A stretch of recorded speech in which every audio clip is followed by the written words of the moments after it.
$6 million. Steph comes in at number 3. AD and Clay both with deals at $190 million. At practice, Braun was asked if he saw similarities between the Greek Freak's decision and his own decision to join the Heat back in 2010. I don't know if I can relate to his situation. All of our situations are different, totally different, actually.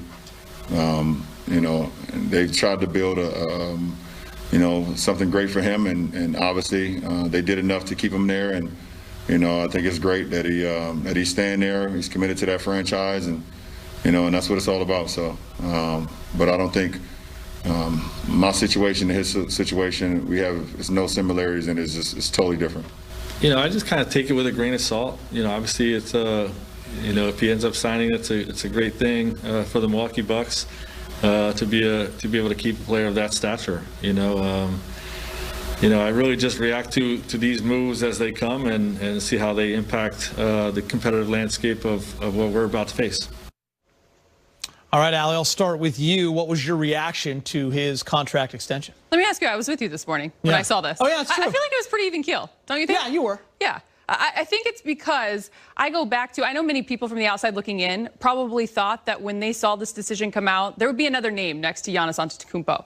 It wouldn't be with the Milwaukee Bucks. Yeah, when you kind of announced it to our group that was socially distant apart from each other, we all said, like, oh, like we all knew he'd stay there. Yeah, I think we all had that inkling. And a lot, it kind of goes back to a couple summers ago, and I think there was a report coming out about his off-season workouts and people asking whether or not he worked out with other stars, other players around the league. And he made it very clear, no, I actually train to beat those individuals, you know, and I use that as a competitive factor. So I wasn't surprised. And I actually kind of looked at it from a standpoint of this is a mutual respect and trust between him and the city of Milwaukee, the franchise of Milwaukee. I thought his post said it very clearly and plainly. This is home. This is my city. And it's kind of a lot like what I feel like we experienced with Anthony Davis and his commitment to Los Angeles. When you've got caliber players and stars of that nature who are approaching commitments as such, when they love where they are and they trust where they are and the franchise that they're working with, committing as these two have done here with Giannis Antetokounmpo in particular, you love to see it. And Dan, for me, I mean, I was telling friends who were Laker fans a few weeks back when they were talking about Giannis and, oh, could he come here? My thoughts were always, why would he play with LeBron and AD? Is he going to play off ball and be a spot-up shooter? That's not his game. Now, maybe down the road, 4 or 5 years from now, we'll see. But I think teams like Miami and Dallas, they had high hopes. And Giannis is saying, I'm staying there, and I'm trying to win. Keeter, you should know there's some bomb Greek food in the South Bay. That might be one. No doubt about that, buddy. No, I think, you know, Allie said it best. It's a relationship with a city, right? I'll give you an example. So Vin Baker was an all-star with the Bucks, got traded to Seattle, and you know, saw his life kind of go into shambles through alcoholism and stuff like that. Vin Baker is an assistant coach now with the Milwaukee Bucks. Works with Giannis all the time. Is a guy who, you know, flies to Greece in the offseason to spend that time with Giannis. And look, and he sees what that organization has done for someone like Vin Baker. I think like it's just you know, they treat him like a special person and a special player, and they've done that since he's been in the league. And they've made moves to try to commit to him that they're going to try to be active in winning. And I think, you know, look, if you can sign for 5 years and $230 million in a place that you like, go do it. You know, and I think Giannis has that competitive edge. He has that juice. And I think, you know, for the league, it's just such a win to have a player want to stay in a smaller market. It gives hope to the Memphises of the world, to New Orleans, you know, these places where stars like Giannis typically want to leave and go to a coast, you know, and this is a guy who stayed. I think it's disappointing for Laker fans, right? He's a terrific player, but, you know, good on the competition, and you know, it'll be fun, hopefully, to maybe see him in a final sometime. Yeah, I think it's great for him that he's staying in Milwaukee. Great insight with Vin Baker. He was a lot of fun to watch back in the day. So AD and Giannis, two of the best in the game, they're now signed, Allie and Dan, to big contracts. Are these two deals going to be the ones, you know, down the road that people compare because of who they are, their size, and they're two of the best in the league? I would actually say that you can't do that as individual talents between the lines. I really don't think so. I think of when you think of Giannis Antetokounmpo and the Milwaukee Bucks, that's what you think of. When you think of Anthony Davis, it's really hard to have a conversation about Anthony Davis as a Los Angeles Laker without talking about LeBron James, and vice versa. And that's no disrespect.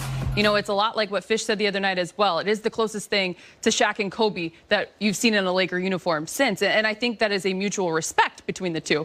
From a contract standpoint, yeah, of course, I think we'll talk about these two because, again, it's something that we were surprised with Anthony Davis because it hasn't happened in the last decade or so, and it's an appreciation there. But between the lines, I don't think you can compare. Dan, before you jump in, I got a quote for you. In November, Giannis had some praise for King James, saying this to Cosmo TV about LeBron. LeBron is, of course, a great opponent. I want to beat him, and he is the best player in the world right now. It doesn't matter who is the MVP. He is the best. I say so. He is the best in the world. The day that I would be the best player in the world, I will step forward and say it. At this moment, the best is LeBron James. For sure, he is the example I follow, and not only on the court, but as a human being. He's part of this business, called the NBA for 17 years, and you've never heard anything negative about LeBron. He never did anything wrong. He goes out, does his job. He tries to win all the time. So a lot of respect, Dan, for LeBron shown by the back-to-back MVP. Does this tell you that until Giannis wins the ring, LeBron is still the top dog? You hear respect. I hear tampering, guys. I think we should get Adam Silver.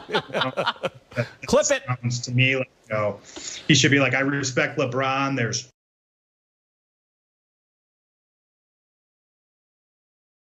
really, really cheap waterfront property here in Milwaukee. Like, no, I think it does. I mean, I think there was a time, I want to say, the middle of last season. I'm sorry, the year before that, the All-Star game in Charlotte, where I actually wrote a story about this, where I walked around to different guys at their podiums on media day and asked them, who's the best player in the world? And it was split.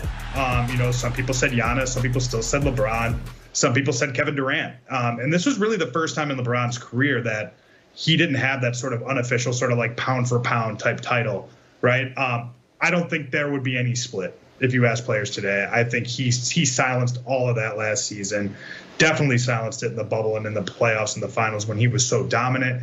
And I think, you know, guys know this around the league. I think for Giannis to get to that next level of respect, it's going to have to come with the title. I think people are sick of him winning MVPs and losing in the playoffs. I think he's got some really big game. That's your that was strong. That's a wrap. That's what that means. Allie, that's your cue. Cue to start talking. Dan is having an epic first show, Allie. Epic first show. I mean, from hot dogs oozing out of masks to being luscious to the dog.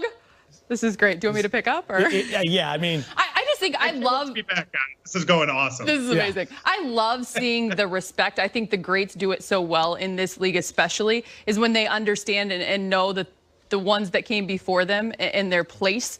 But I also wouldn't be surprised if this was a way for Giannis to motivate himself, to continue to talk into existence in reality what he has before him. If he wants to be more than just back-to-back MVPs. I mean, he said it's all about winning. Yeah. He hasn't done anything. I think you heard that when he got the award this season. Don't hasn't been to the finals yet. Exactly. Sure.